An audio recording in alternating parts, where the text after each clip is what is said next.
ഗോവിന്ദചാമിയുടെ jail ചാട്ടത്തിൽ സർക്കാരിനെതിരെ വിമർശനം ശക്തമായിരിക്കെ മുഖ്യമന്ത്രി വിളിച്ച അടിയന്തര യോഗം ഇന്ന്. ആഭ്യന്തര സെക്രട്ടറിയും പോലീസ് ജയിൽ വകുപ്പ് മേധാവിമാരും യോഗത്തിൽ പങ്കെടുക്കും. ജയിൽ ചാട്ടത്തിൽ പോലീസിന്റെ അന്വേഷണം തുടരുകയാണ്. ആരും സഹായിച്ചിട്ടില്ലെന്ന പ്രതിയുടെ മൊഴി അന്വേഷണ സംഘം പൂർണ്ണമായും വിശ്വാസത്തിലെടുത്തിട്ടില്ല.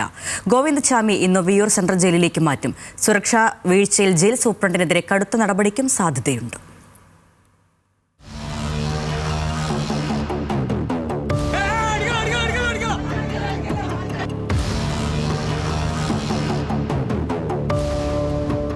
ജയിൽ ചാടിയതിന് 14 ദിവസത്തേക്കാണ് ഗോവിന്ദചാമിയെ റിമാൻഡ് ചെയ്തത്.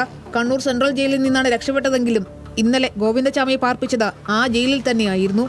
കോടതി നടപടികൾ വൈകിയതിനാലാണ് ഒരു രാത്രി കൂടി ഗോവിന്ദചാമി കണ്ണൂർ സെൻട്രൽ ജയിലിൽ തുടർന്നത്.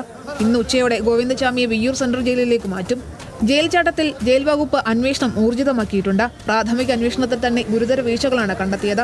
വ്യാഴാഴ്ച രാത്രി 12 മണിക്ക് ശേഷം സെല്ലിൽ പതിവ് പരിശോധന നടത്തിയില്ല.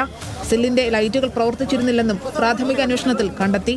6 മാസമായി ജയിലിന്റെ മതിലിലെ ഇലക്ട്രിക് ഫെൻസിംഗ് പ്രവർത്തിക്കുന്നുണ്ടായിരുന്നില്ല. ഈ സുരക്ഷാ വീഴ്ചകൾ ഗോവിന്ദചാമിക്ക് സഹായമാവുകയും ചെയ്തുവെന്നാണ് വിലയിരുത്തൽ.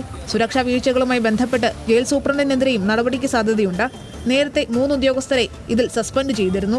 അതീവ സുരക്ഷയുള്ള ജയിലിൽ CCTV ഉണ്ടായിരുന്നില്ലേ? ഉണ്ടെങ്കിൽ അത് രാത്രിയിൽ പരിശോധിക്കാൻ ആളില്ലേ? മതിൽ ചാടൻ കൂട്ടിക്കെട്ടിയ വസ്ത്രങ്ങൾ എവിടെ നിന്ന് കിട്ടി? ഫെൻസിംഗിൽ വൈദ്യുതി ഇല്ലായിരുന്നത് എന്തുകൊണ്ട്? രാത്രി സമയത്ത് ജയിൽ പരിസരത്ത് പട്രോളിംഗ് ഇല്ലേ? ഗോവിന്ദചാമി ജയിൽ ചാടിയ വിവരം അധികൃതർ അറിയാൻ വൈകിയത് എന്തുകൊണ്ട് എന്ന് തുടങ്ങി നിരവധി ചോദ്യങ്ങൾക്കാണ് കണ്ണൂർ സെൻട്രൽ ജയിൽ അധികൃതരും ജയിൽ വകുപ്പും മറുപടി നൽകേണ്ടത്. News desk, news Malayalam.